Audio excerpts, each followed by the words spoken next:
we get a drum roll today? Do we get a drum roll today, ladies and gentlemen? Do we get a drum roll today, ladies? The first Super Bowl champion ever on our set. Mr. David Long recently. Right, yeah. Because it's this year. Was before. But that don't count. That don't count, right? Yeah, so this is the first. So this is a special version of Getcha Popcorn Ready podcast. I'm your host, Hatch, my other host. Yep, sir. This is T.O. We in the building. We in the building with a special guest, like I just said. David Long from the LA Rams is up in the building, ladies and gentlemen. Now, Super Bowl champ. How's it feel, man? Man, I can't really put into words. Just the feeling. I feel like it's like I'm so early in my career. Right. I can't match anything like this. I don't know anything to compare it to. I didn't really win much in college. Right. So it's like, it's just a flow of emotions. Like, I feel like every day I wake up and it feels like a dream, you know? You ready for the ring, huh? You ready? Ring ceremony. Yeah, I feel like, until we get something like tangible, it just feels like it's a dream. You know, I see it on SportsCenter. It's like, man, like that's us, that's me. That's us. Right. And it's like, just to be solidified, 1 of 56, it's a blessing. You know, I've been playing this game all these years, and just to be solidified in stone, forever bonded with that team, those coaches is great. Right. Okay. Give us like an example of, again, because we were drafted late. We were small school guys. You were a big school. Went to University of Michigan. Got drafted by the Rams. So those are all big moments. Yep. Is the winning the Super Bowl moment bigger than all of those moments, or is it kind of like this up there being the same feeling? Yeah, I think so, because there's an expectation, because those are more individual achievements. You know, you can work towards that stuff. You know, you've always worked to be drafted, to go to a Division I school. Those are all things I feel like I could actively affect, but a Super Bowl is a team accomplishment. And so a lot of people say that they, you know, all 32 teams say, you know, we want to win a Super Bowl this year. But every year. It's only a few that have an opportunity to do it. And I think it was cool when it clicked for us in those moments. Like, it's like, you know, we feel that we can do it, but it's like, now here's our opportunity. And to go and do that, it's like, it's crazy. I can't put it into words, you know, because it's not just me. You know, I made plays, other people made plays. You know, we got Aaron Donald, of course, and Cooper Kupp had a great year. Right. But it was a collective. So everybody being their best when their best was required is crazy. Like I said, you know, like, I did my part, other people did their part. So it's the biggest moment for sure in my career. So how was the immediate feeling after the Super Bowl versus like the parade? Because everybody is after the game, the night of the game. Yeah, the night of the game, the confetti falls, and then obviously like a little bit like I said, until you get something tangible, it's like everything after the Super Bowl win, leading up to actually getting that ring on the finger. It's almost like it's a build up to that. So I want to know like how you felt like immediately after the game, like you really won, like you won, and then I've never been in a parade, you know what I mean? Yeah, I haven't. So I want to know what that's like. So it was So we live in vicariously. Yeah, you gotta give it to us. So I get like just after like the last play, it was just like, you know, like the game was close, and it was like, you know, we got to end the game on our terms, you know, playing defense, you know. And I got my money on Aaron Donald every time. You know, we got a chance to be on the field. We played really well defensively postseason. And so that's what we wanted, you know, to end the game on our terms, playing defense. So it's true, like defense wins championship. For sure, yeah. I mean, Stafford, they went down and made some plays and put us in position for sure. But defensively, I feel like it was a different level of confidence just as a team as a whole, knowing that, you know, we're going out there as a defense to end the game, especially how well we had played. But after that last game, it was just like, man, like I said, I can't even put into emotions. It was like it was just like an overflow of like everything. Like you just happy, you jumping around, you hugging everybody. Like, right, don't even know who you hugging. Yeah, like you hugging. Like, you told strangers, right? And like everybody. And it's in your home stadium exactly. at the time, so right? You're literally hugging everybody, like, you know, coaches, family members, coaches. Babies get hugs, grandmas, everything. Assistants, like everybody's out there, you know, and that's one game where like everybody comes, you know, practice squad players, our players who like maybe haven't been coming to games. So it's like everybody's out there to experience that. And like, I just remember just like looking around the stadium and like, that's our home stadium. So it's like, man, like just to be able to win it here was like, it was crazy. It was like, and I always say, I was telling people this, like, it didn't feel like the Super Bowl until you know, the night before the game because we got to stay at our house and practice at the facility. Oh, wow. So it wasn't until I drove down to we drove down to the hotel on the bus and like it's all these police and I'm like, man, like it's big. Yeah. It's big. Like it's crazy. So like when we got down there, it was like before it was a regular preparation, like you know, you just going to practice, you joking and everything. Regular week schedule. And it was like when we get down there, it's like it's 100 police officers. Everything is barricaded, blocked off, and it's like this is the show. Yeah. And so afterwards, like I'm not gonna lie, like my body was so hurt, and like I was just so happy. Like it was like I was so happy, like it was like I didn't want to do anything. Right. I just want to lay down and say thank you. Yeah, I was like, because like we had a party, but like I was so hurt. I just. Did you go to the party? No. I ended up. I went back to my hotel because we ended up staying in the locker room for till like almost 10 o'clock. Yeah. So I got back to the hotel. You know, I'm still in my pants and stuff. Really? Yeah. And that's funny. I took a shower and I took an Epsom salt bath.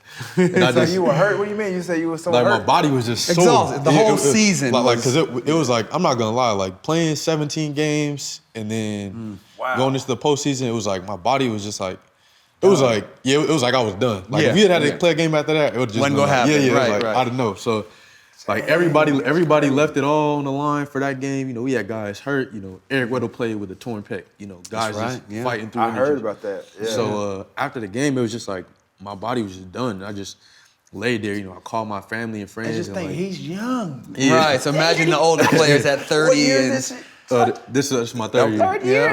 Yeah. So he's a baby. Right, you talking about he's hurting. Yeah. So that's crazy. So I went and I laid in the tub.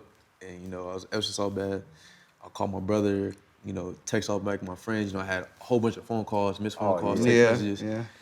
And I ended up going out later out in that night, but I didn't even it was more of like a bigger event. Like Lil Baby had threw an event. Right, and I right. I wanted to just be around like teammates, you know. Where y'all at? What's up? Yeah, so I went there. I was there for like 15 minutes, and then me and a teammate left and went back to the hotel. And like I said, like I was just, I couldn't even sleep. Like it was like, I was just like, I couldn't believe it. You know, like I was telling my older brother, I was like, man, like just to win a Super Bowl, because he came down the field afterwards.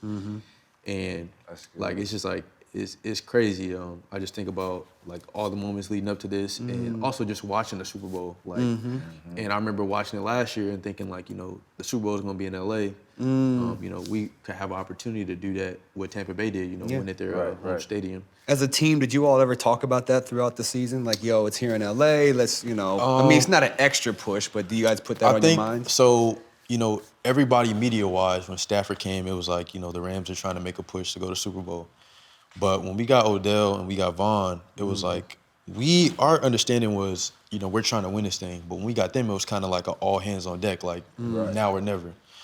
And so we had a rough patch in November, and part of that was, you know, Vaughn and Odell filling themselves out as far as where they fit in, getting comfortable with the system and stuff like that. So once we got rolling, I think when it really clicked for us was at a Monday night game in Arizona. We were down a lot of players with the COVID stuff, and we found a way to win. And just the entire month of December, we were winning ugly, like finding ways to win. Right. And I think that's where we were kind of catching our stride, building our confidence. Like, you know, we're winning these close games. We're finding ways to win, in which we, you know, we shouldn't be winning. You know, you look at the box score statistics. We're finding ways to win. You know, these tough games. Hey, it's better to win ugly than to lose pretty. Come on. Right. So you know, we're going into Baltimore. You know, they always gonna have a tough game playing Baltimore. So we're winning these games, and you know, going into postseason, it really changed my perspective when I was like, you know, Matt Stafford was talking and he was just saying like, you know, I haven't won a playoff game. You know, he's played 13 seasons. Yeah, and that's crazy. You know, even with Odell, it's like he's played decorated player. I remember high school watching him, and it's like you have more playoff wins than I do. And so even looking at with Doug coming back, I think that was really big for us. With Eric Weddle coming back, it really put everything into perspective that, you know, this isn't promised. You know, and I spent a lot of time with Eric Weddle my rookie year, and I never really thought that. I asked him, you know, like, when's the last time you've been to a conference championship? And he was like, we went my rookie year, and I was never able to make it back. Wow. And so for him to be 2 years removed from the game, get off the couch, you know, he's with his kids and come play, and hope so, you know, winning a Super Bowl, it was like, it really is now or never. You know, for me as somebody who's young, you know, You still don't see the horizon. Right, exactly. right. Part of you is like, you know, we're trying to win, but it's like if it doesn't happen, you like, oh, it's next year. You know, Right. But the older guys are like, you know, No, it you may might not get this, young fella. I think that's something you should take into account too. Is like, you know, you're numb. You don't really know how to feel. Yeah. You know what I mean? And that's like I said. I played 15 years, and I only played in one Super Bowl. Yeah. You know what I mean? And I was on the cusp of, you know, not playing because I was hurt. Yeah. But as you said, you only get this opportunity once. Yeah. You know what I mean? So that's the thing. Like if I would have just taken time off just to heal and not risk, you know, with the injury that I had, You never got back. I would have never ever played in the Super Bowl again. But I have those memories. So for you, man, enjoy it, man. Yeah. No, for sure. Body sore, all of it, bro. Enjoy it because, like I said, it's not promised. You just said Exactly. it. You just said it. Came out of Yeah. your mouth. It's not promised. Yeah. And you should enjoy it. And I mean, to the fullest. Yeah. Because I'm listening at you like, yo, I was hugging. Man, I would have been hugging the ushers. I would have been hugging the referees. They would have been running off the field. I'm like, no, come give me a hug. Right. And I would have been. 'cause you're And I've enjoying been the moment. stupid excited. Man. So we're excited, man, for Yeah, that's you, awesome. what's to become. What you're going to be doing, like obviously, like I said, third year. Yeah. I'm sure there's more football. Like I said, now you've tasted what it's like to win a Super Bowl. You've Exactly. seen, you've heard little stories. You know what I mean? You kind of saw in 1 year, kind of like all the variables of what could possibly happen. Exactly. You In a got career, trading. You know what I mean? You got guys, you know, moving parts. You know, you got a guy, teammate. Rookie year, he sits on the couch. He's retired 2 years. Yeah. Come back. I mean, you have all these scenarios, man. So, man, enjoy it, man. And you know, like I said, we wish you nothing but the best, Yeah. man. Just keep balling. So Thank you. what's next for you? What's now that you've, like I said, you've achieved what many that have played this game wanted to achieve, and that's the Super Bowl. Yeah. So now, what is it? Is it Yeah, how do you follow that up? Yeah, how do Is you- it a yeah. repeat, or is it just you get better as an individual? Is it Pro Individual, Bowls, yeah. contract? Like, what do you think is next for you? what's next for? I think I always think of, you know, really prioritizing being my best self, because I think that's how we're able to win the Super Bowl, everybody being their best self. And so I'm steadily pushing the needle for myself and trying to put all of this together. I felt like when I got drafted, my best football was ahead of me. And every year I feel like that. You know, I get these experiences, I play a little more, I get more experiences, and I feel like, you know, like, okay, I can do this much more. I can be more efficient here or better here. So for me, it's definitely pushing the needle for myself personally, and I know that that's also going to push the team. You know, other people are going to see me raising the bar, and that's going to make them do so as well. And I feel like by everybody doing that, we give ourselves a chance to go repeat, rather than just saying, you know, we want to go repeat. Right. And I just think about even this year, had I been thinking like just more team and not also about my own progression, I would have missed my opportunity to help the team. You know, there was a time where I wasn't playing as much, and I was still focused on, you know, like, they don't need me right now, but they may need me down the road. Right, and I was still progressing personally. And I did, you know, the back stretch of the season, postseason. Played I your best ball, yeah. Played my best football. And I think that's also important. And like, that's why I got back in there. It was a funny story. Like Sony Michel was telling me when he won his first Super Bowl, he was in New England. That was Tom Brady's last. And he's like, you know, you can get so caught up in the Super Bowl that you miss, you know, it's a quick turnaround. You know, everybody's partying and celebrating, and then, you know, you have a bad year the next year. The letdown the next year. Yeah, exactly. And then I was also watching, you know, Tom Brady's documentary, The Man in the Arena, and he also talked about that with his like first Super Bowl. So that was something I was also conscious of like, you know, also continue to push the needle for myself and not be complacent, because I do feel like I have so much more like football ahead of me. I feel like my best football is definitely ahead of me. Yeah, because like a They lot call of that the great Super Bowl hangover. Absolutely, because a lot of great athletes and great teams, of course, again, they have so much success, and they're living, they're hanging out, they're living high off the hog, you know, what people say. But it takes a special individual to say, you know what, I want more. I want to eat. Yeah. And of course, everybody's gonna say, yeah, we want to win it again. Exactly. But again, I think as soon as you walked in here, I'm like, what you been doing? You started working out. You're like, already. Like a lot of people are still season ended for them January 7th. Yeah. And they still ain't started working out. Exactly. So for you to already get back in the gym, starting to work out and get ready for next year, right? I commend you for that. And it sounds like the locker room is committed to already, let's say it's not about this year. That's done. It's over. Let's go get ourselves ready so we can also make a run next year. So I think how important is the locker room right now for you guys here in LA? It's big, and I think that was important. But bringing Vaughn and Eric, Some veterans, So that was like, it was crazy because we had like one of the younger teams entering the year. I think we're the youngest team in the league by average. And like by the end of the year, y'all was one of the oldest.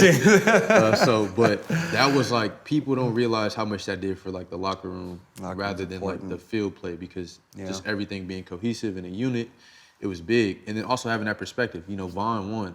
He was MVP and won. So he had his replica trophy when he got there, and he's all like, this is what we're trying to get to, football heaven.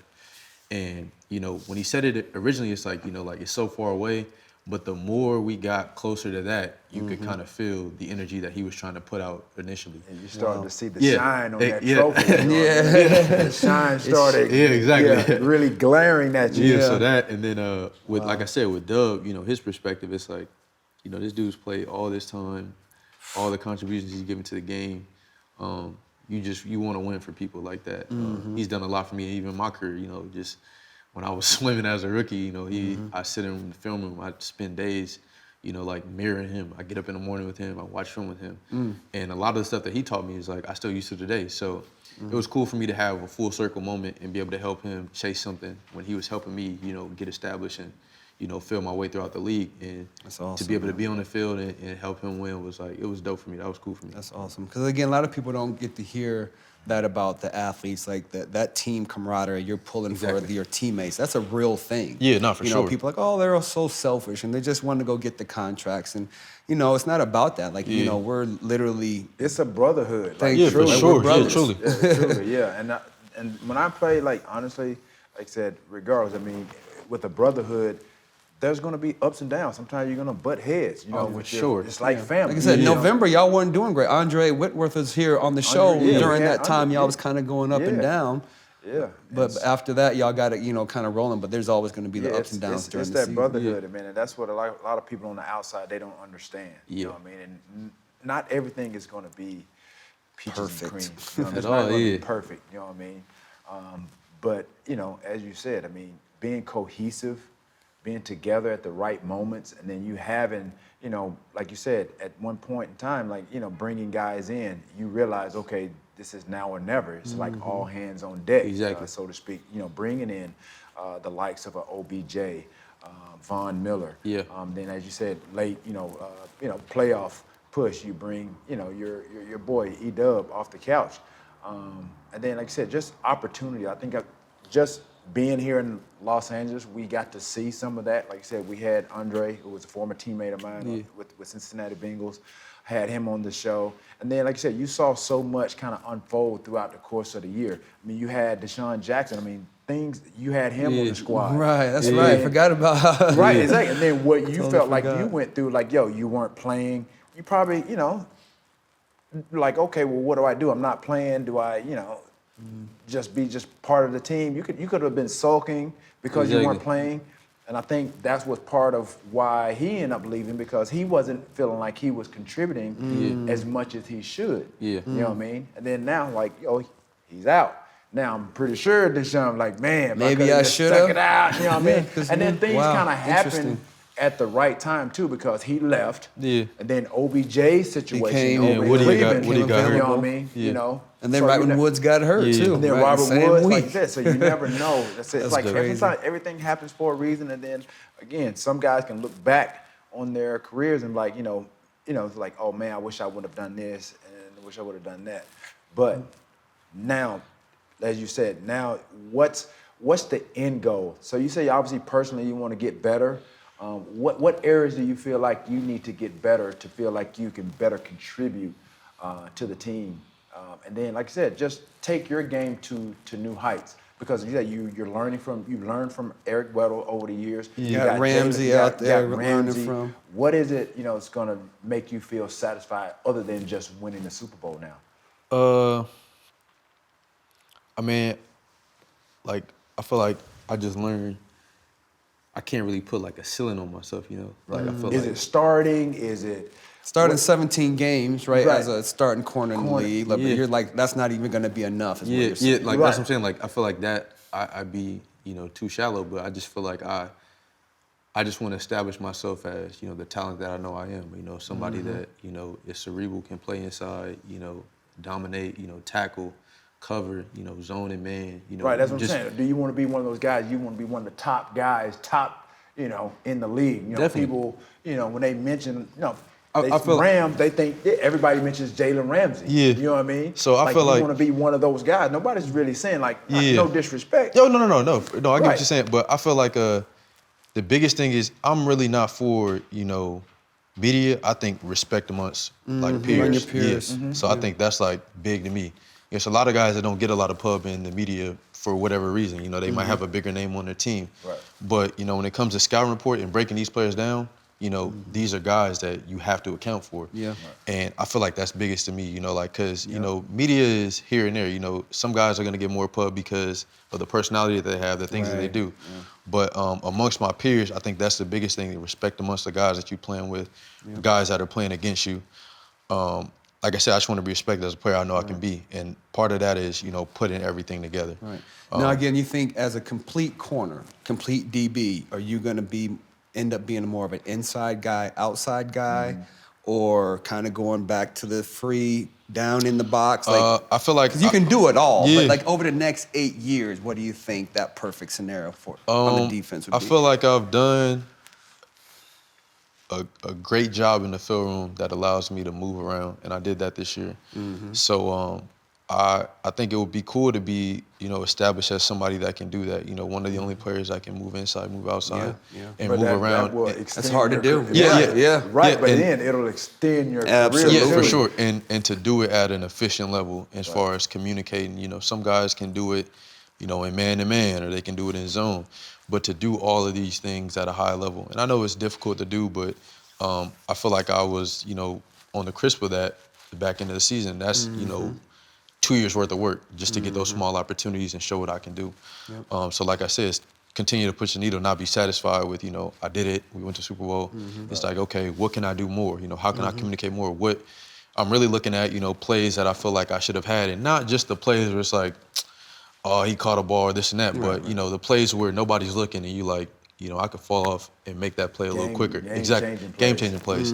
Yeah. And I had one of those moments in Super Bowl, like the last play, and it was cool for me because, you know, playing in college, I was just always man coverage, even at Loyola. It was like, when I moved over from receiver, it was like, just go guard this dude. Go guard the number one dude and shut him down. And I was just, you know, if he went to the bathroom, you know, I was running around. Hand him toilet paper, as older coaches would say. So when I got to the league, it was more like above the neck. You know, I was around guys like Marcus Peters and Akeem Talib, and I got to see that, like, it's not all about like just this aggressive mindset. It's controlled aggression. Like, these guys are watching tons of film, and they're aggressive with their ops. And so part of my first years in the league was, how do I even find ops? How do I, you know, learn how to watch film? I spent a lot of time with Eric Weddle learning how to watch film.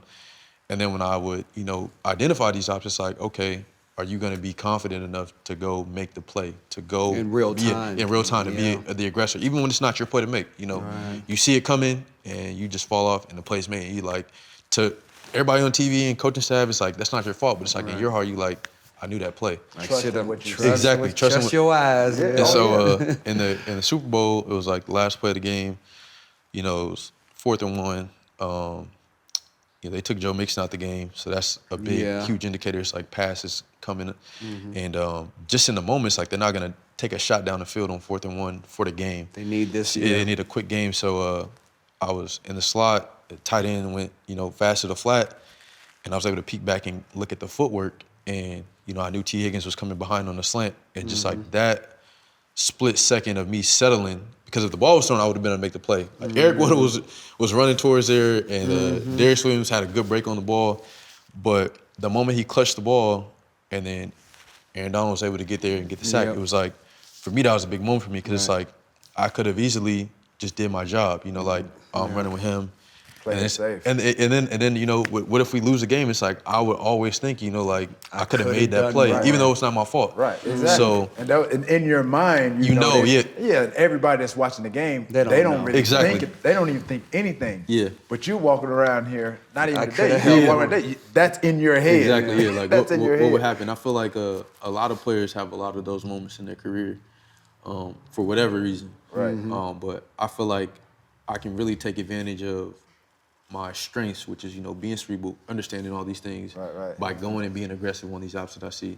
And like I said, it's not just being reckless, you know, because a lot of people are categorized as reckless when they go make plays. But it's like, if you actually sit in the film room and see what they're, you know, seeing and looking at, you understand why they make these decisions. And, you know, I'd rather be, you know, high percentage on the options I see it, and low percentage on stuff that's like, I'm like in between and I don't really know, or I'm just gonna do my job. Because I feel like those are the plays that change. Those make a difference. Yeah, make a difference. Commit to the big play. Right. So you're 3 years in the league now. How many more years would you like to play? Man. Until I can't walk no more. He was sore after the Super Bowl. He ain't going nowhere. Oh wow.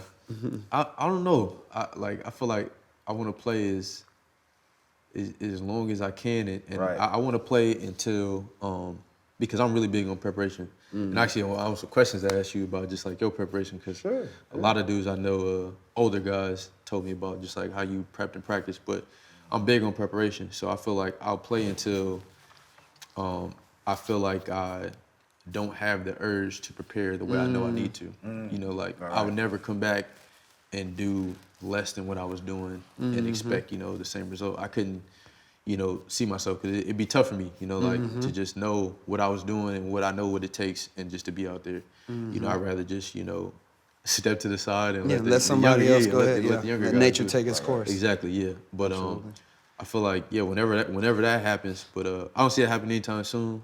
No time soon. Yeah, I feel like it's always an urge for me to get better. You know, one of the first things I did when I got to the league is, you know, built a gym, you know, my garage, you know, give myself an opportunity to, you know, work on the smaller things at home. It's not just like powerlifting, but mobility stuff, anything where I can gain an edge and just, you know, get better, you know, like in small increments. Right. So again, like in your off season, again, you went to Loyola High School, right down the street here in LA. Went to Michigan, work on the off season with Jerry Phillips, right? Yeah. So like those little things you're doing in the off season, like give us some examples of how small these details are, because a lot of people think just go get bigger, stronger, faster, I get better. Yeah. But as you're saying, there's a lot of just could be one step, it could be one movement that you work on over and over again. So it's I really learned to like have intentional work. In high school, I felt like it was more about value. I was trying to get to college professional, and so I thought the more is more. Like, the more I do, the better I'll be. And when I got to college, and I'm like, okay, my work can be a little bit more intentional, and I can get a lot more out of it. So I started, you know, looking at film and seeing, you know, what movements am I using the most? And those are the movements I want to get good at and replicate. And even like with Jerry, you know, there's some drills that we've been doing since the 7th grade that I always literally do. 10, 12 years now. Exactly. That's awesome. I do those movements all the time. And just like even just how that comes full circle is like combine. Like I had no worries about field drills. Like my only focus was just running a good 40, being healthy, and getting ready for field drills. Everything else is second nature. But, you know, fast forward, being in the league and just getting ready to play football, it's like, okay, what movements am I in during the season? What plays do I feel like I got to make that play, or I want to make that play? And how do I replicate that movement in real time and, you know, when I'm working out? And so that's something that's forever changing. You know, I'll go with Jerry. He's always good, hands-on. Like I said, you know, we work the normal stuff, the ladder stuff to keep my feet clean. But it's a push and a pull. You know, he teaches me stuff, I teach him stuff in terms of, you know, what I'm seeing, what I want to, the positions I want to put myself in. That's awesome. And so I think, like I said, it's just intentional work rather than just like value, because like I feel like nowadays everybody's just big on value. Like, the more you do, the more you work. Go work out for 8 hours, but what are you doing in those 8 hours? Exactly. So what you're saying basically is quality over quantity. For sure. And essentially. For sure, yeah. Because I even like I look at a lot of NBA guys, and if you watch them warm up, like they're doing basic shots. Basic you know, like stuff. Left hand layup, right hand layup, or right hand layup, left hand layup. and just basic jump shots, things that work on balance, like core movements that allow them to go out there and do extraordinary things. So I think that's what I'm always big on, like my core movements. How can I be the best I can be at that? Why waste your time doing something that you're actually not exactly. doing? Yeah. You know what I mean? Because this has been talked about. A lot of guys, they do a lot of stuff for the gram. You know what I mean? Yeah, no, for sure. Oh, yeah. Don't get us started.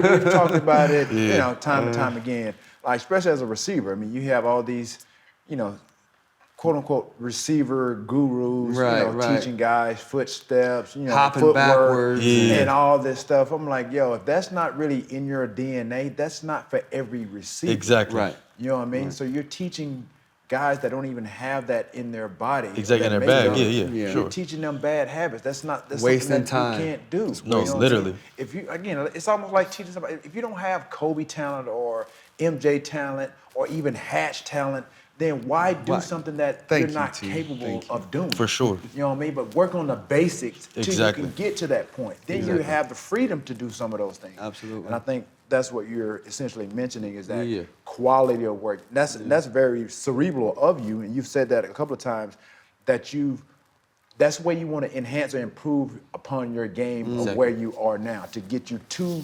that elite level, to be talked about like a Jalen Ramsey or your Stephon Gilmore's, like when people talk about top corners. Exactly. You know what I mean? Yeah. So it's quality over the quantity of work.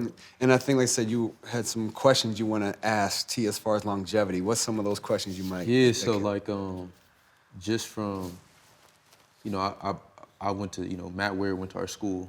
And Philly. So when I was leaving out of high school, I worked out with Matt a few times, and those were probably some of the hardest workouts I've ever had. Like he took me and my boy to the beach, and we had it was like a 10-pound weight and a weight vest, and I was just dead tired. And like he's like, what is this? Yeah. Like it was just super tough, like body weight workout. But Matt is like ripped. And so, I was asking him, I'm like, man, like, who are some of the guys that's like, from a physical aspect and preparation aspect that you like, admire or, talk about. And he just, he named you, and he was like, man, like you were a horse, like running like extremely fast, like every rep in practice and all these other things. And, my mind went to, not, what he's doing, but how he's able to do that and maintain that. Mm-hmm. So, I Googled plenty, thousands of people's, regimens and stuff. And I just wanted to know, like, from a performance standpoint, even like eating and stuff like that, like what was ideal for you, like at the peak of your career? Probably nutrition. Like, obviously, like the physical stuff as far as lifting weights and things of that nature. We as athletes, we know that that's what we have to do just to maintain the wear and tear and just to be durable, especially as a receiver, just to take the hits and the balls or what have you. For sure. But I acquired, I was introduced to a trainer around after my third year in the league. I used to play basketball all the time, and I'm in the gym, and this guy came up to me and he asked me if I had a trainer and all this other stuff, and I was like, no. So he introduced me to this guy by the name of Buddy Prim. Mm-hmm. I was living in Atlanta at the time. And so basically, long story short, he set up a meeting. I went to him, Buddy. We went to the small gym, and he asked me, he's like, what is it that you want to work on? And at this point in my career, like I said, I don't really know anything about nutrition. But before we got to that part of it, because I was with him for the entirety of my career. Okay. After that, in 99, 2000 year. So I, like I said, small school, third round, 89th pick. I'm starting to make a name for myself, but I wanted to get better. Yeah. You know what I mean? I'm playing with the greatest receiver in my eyes at that time, Jerry Rice. I'm with the San Francisco 49ers, who had won 5 championships, Super Bowl. So I wanted to be a part of that. Exactly. I knew that they drafted me on potential, you know what I mean, to become something. Mm-hmm. So I wanted to really live up to that, those expectations. So he asked me, what do you want to work on? So like I said, I was abs, I want to have big arms, that ain't gonna help you catch the ball. Right, and calves. So but when you're young, that's what you think.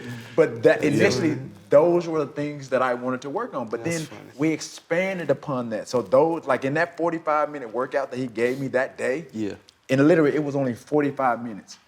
And those are the things that, in that 45 minutes, he created a little workout to work on my arms, work out of my abs. I wanted my chest and my calves because I thought I wasn't fast. You know what I mean? I wasn't known for being a speedster. When I went to combine, I ran a 4.63. You look at the combine today, you got 4.2s everywhere. You got linemen running 4.4. Yeah, You know what I mean? Yeah, you ain't so lying. that's what, in my mindset, because I knew in the league, there's progressions at every level. And speed is something that's prevalent. Like that, it's eye-popping. From high school, guys are fast, and then you go to college, and you're like, oh, dudes are fast. And then you get in the league. They real fast. Right, you know what I mean? It's like blazing. So that's what I wanted to work on because I knew that I wasn't where I wanted to be personally. Exactly. And then so we started the workouts, that was like 2000. And then every year we changed something about my workouts to get me, because my trainer, literally, he would watch games. He was more than just a trainer, just my trainer just having me lift weights. Like he educated me on the mechanics of my body, how I ran, my gait. He was giving me all this information. Yeah. And then the workouts, like he taught me about nutrition, how to feed your body, how it optimizes your performance. So that was really big for me, is really trusting and being receptive of, because he was like an old bald-headed white guy. You know what I mean? How you know about my body? Right, but he did bodybuilding. He was a trainer for a lot of bodybuilders. So, I just trusted my instincts and receptive to this guy to introduce me to him. And honestly, dude, that was a big key in really the trajectory of my career. Aside from obviously the Niners drafting me on the potential of just my physical attributes of a receiver. Because at that time, some of the big receivers, 6 foot and above receiver, taller receivers, a lot of them. It wasn't a lot. But where I was drafted, the team that I was drafted to, they had tall receivers from Jerry Rice, the John Taylors, the J.J. Stokes. I fit their mold of type of receivers. Yeah. And so for me personally, I didn't want to disappoint. You know what I mean? It's like, how can I, like I said, films, I had to learn how to do film study. Yeah. Talking to my coach, like, yo, you want to get better? Learn everything, learn every position, like you're doing. It made me more valuable on the football field. So then as I got into the meat of my career, especially with the Niners, I played there 8 years. So once I got to really once Jerry moved on and I became that guy, dude, I was playing X, I was playing Y, I was playing E, I was playing Z, all these different positions, and it made me valuable to the team. Yeah. And the more valuable you are, you know what I mean, with your work ethic, then for me, You got to be in shape, be on the field. Right. And then, like I said, Matt knew, practice. I practice like it was game. You know what I mean? Because in my mind, I want to duplicate game-like situations. You know what I mean? I don't want to half-ass it, because I'm filling the shoes of the greatest receiver of all time. Exactly. I'm trying to do what he's done. I'm trying to be more than Jerry. I want to win a Super Bowl. I want to be a big part of that. I never won anything in high school, never won anything in college. You know what I mean? So I wanted to be part of that. So that what really had driven me, motivated me. And like I said, my trainer, that was a big key. Nutrition, and then just taking care of your body. I learned really just hydrating. Yeah, a lot of that's people big. don't understand Hydrating. how That's simple, they huge. underestimate how great hydration is. And when you think about throughout the course of the year, you see some of the same guys with the same injuries. Soft tissue stuff, yeah. It's soft tissue stuff. Yeah. It's not, it's not like the spraining of the ankle or, things. It's not a the pulling broken of the leg, yes, the hamstrings, hamstring groins groin. and stuff like that. A lot of it is due to hydration. And and sleep deprivation too. No, for sure. You know what I mean? As much as you work out, you gotta have to sleep. recover. You know what I mean? You have to, and so hyperbaric chamber, I did all of that stuff. Because You know what the hyperbaric chamber is? Yeah, well, I get it out there in Really? the Yeah, valley. so all of those things, man, enabled me to really optimize my performance. Even like I said, I took a longer time to recover or take time before I got back to my training. So whenever, like I said, we finished our season, where it had been January or February, the case may be, I never started working out till April. Because I wanted to fully give my body time to recover. Yeah. You know what I mean? Because you don't want to go right back into it. Your body has you go through 6 to 7 months of just every day, same routine. So you have to give your body a chance to rejuvenate and revive a little bit. So everybody is different. That's how I did it.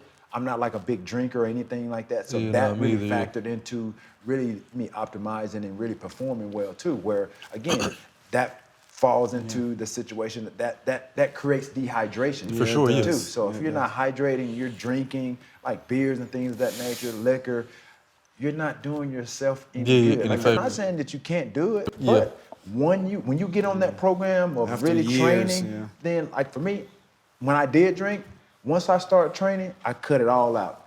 None during the season, nothing. Everybody knew I was a workout fanatic. Yeah. How is your diet right now? Like, what do you eat? No, it's good. I mean, the only thing I think is important is like I've been trying to work on like the food portion during the season. It's a little bit easier to do it because you got the facility, you got meal prep services. And You stuff guys like have that. dinner after practice at the facility? Yeah. Okay. So it's a little And bit. it's all about, like I said, just knowing what to eat, what not to eat. Exactly. You know what I mean? And so for me, like I said, I mean, there's so many supplements and things out there. Obviously, like I said, you're gonna need some of the things because you sweat it out. Yeah. You have to replace some of the things. And Yeah. you can't get a lot of that from the foods that you Exactly. eat. You know what I mean? So again, like I said, I mean, for me, like now, like to maintain what I do, like I said, I could have gone with any type of supplement company while I played, but I just didn't believe in a lot of that stuff or what have you. Yeah. So now, like I said, I do what works for me.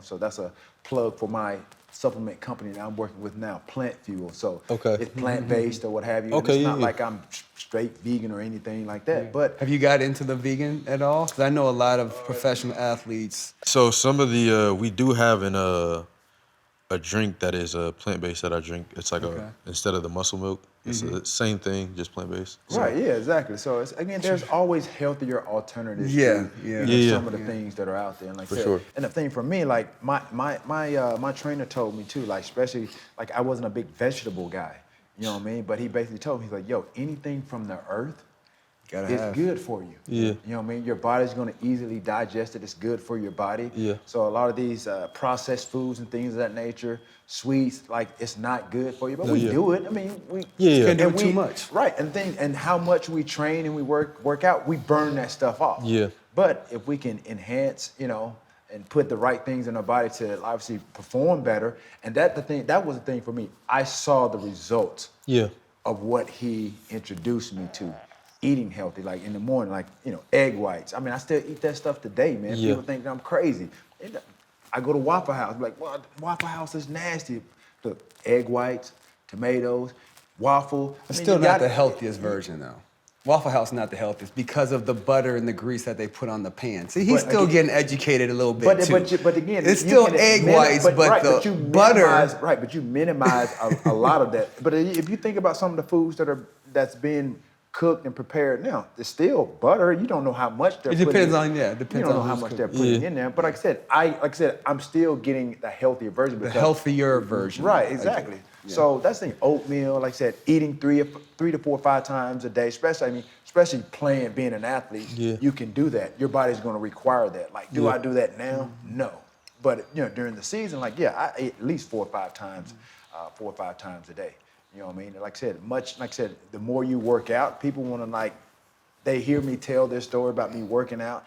They want to work out 5-6 days a week. I'm like, nah, because that's what I did. My trainer had to tell me not to come to the gym. Yeah. Like even when I was sick, one time I wanted to work out. I still went to the gym anyway. He sent me right back home because he's like, no, you're not gonna. It's not gonna benefit you. Yeah.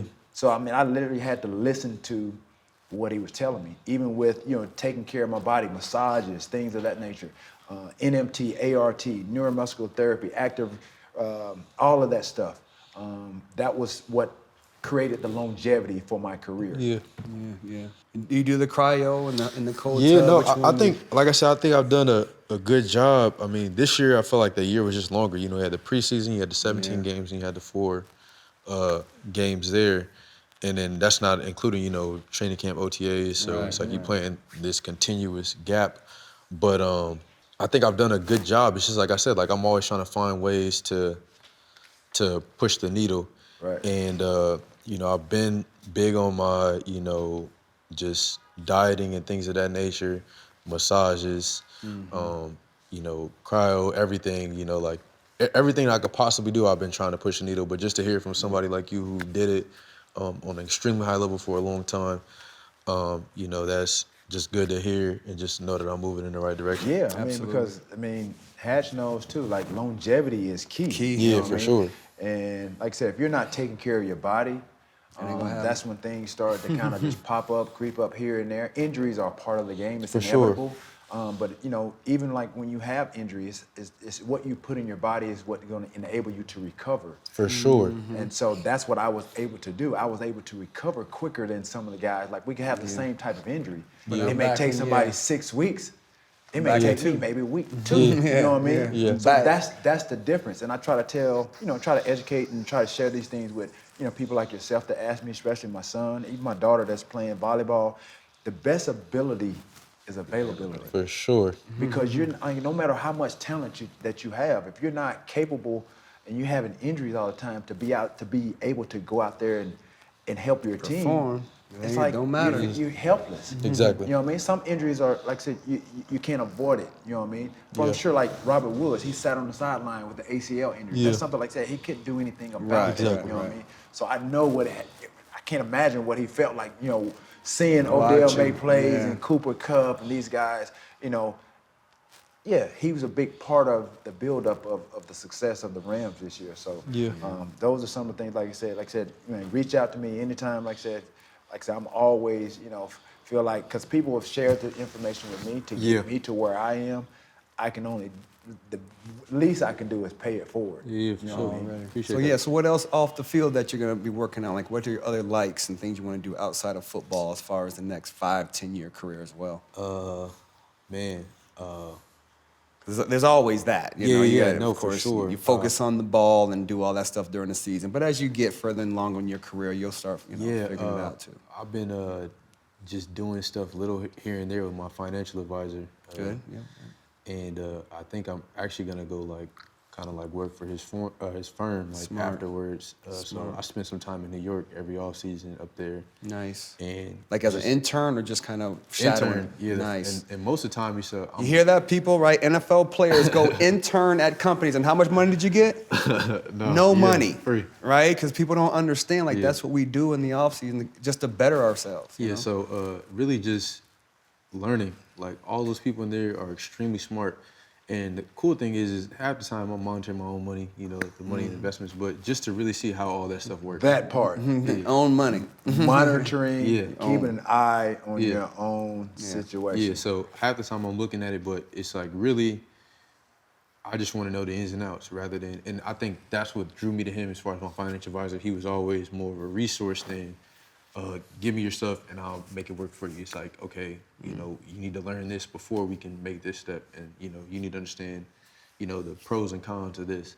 So as I was learning, like I said, I enjoy learning, new experiences. And I was like, man, I'd like to come up and just, sit with you guys for a week and just, learn with everybody who's up there and just see what they do.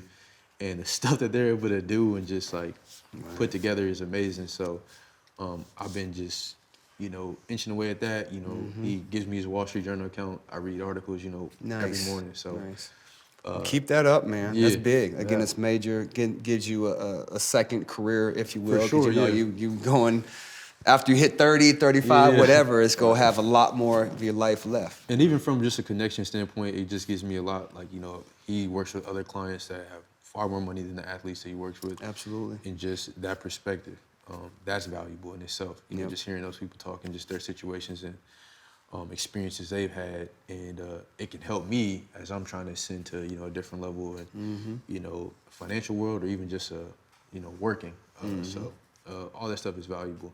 That's awesome. And I've been really appreciative for him and everything he's done for me. That's what's up, man. Well, shoot, before you get out of here, since you're a DB in the league, right?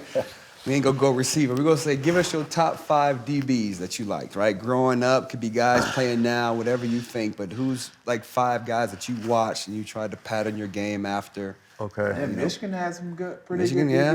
DBs. We had Charles Woodson on the show. Yeah, Of course, he's a legend. I'm a little younger. Yeah. So Charles Woodson, he was in his, Isn't that crazy how he was old? he's a I just saw Seawood during the Super Bowl. Right.